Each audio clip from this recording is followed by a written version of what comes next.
If you think that your thoughts have something to do with your future, just from a theoretical standpoint, that your thoughts create your destiny, and you think 60 to 70,000 thoughts in one day, and 90% of those thoughts are the same thoughts as the day before, well, then your life isn't going to change very much as long as you're thinking the same way.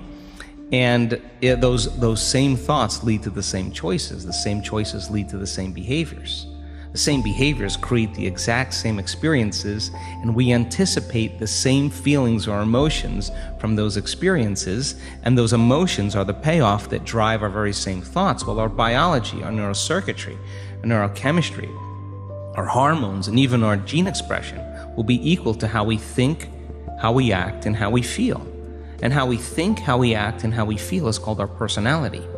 And our personality creates our personal reality. That's it.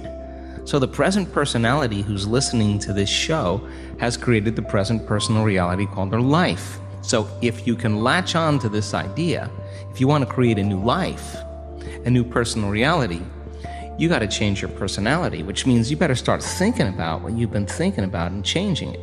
You begin to become conscious of your unconscious actions or habits or behaviors and modify them.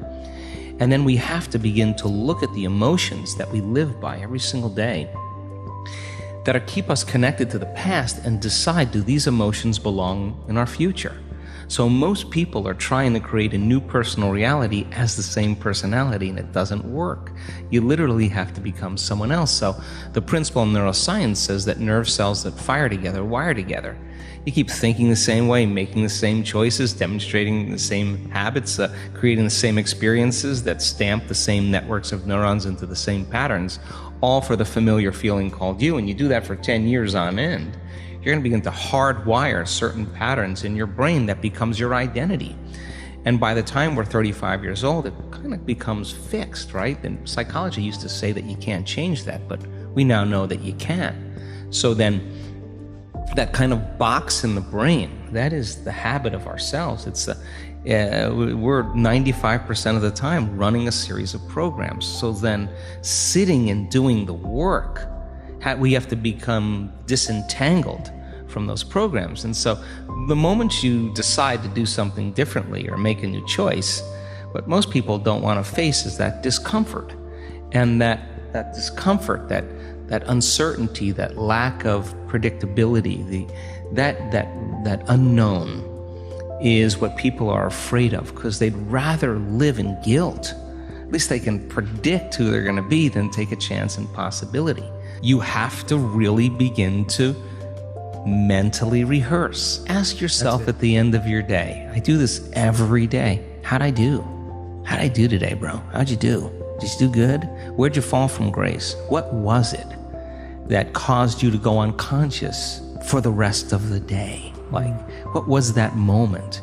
Now, if you're a student of life, you'll begin to contemplate, well, it was that person that said that thing, then I reacted, or I got this email, or things didn't go my way, and I started feeling angry or frustrated or fearful.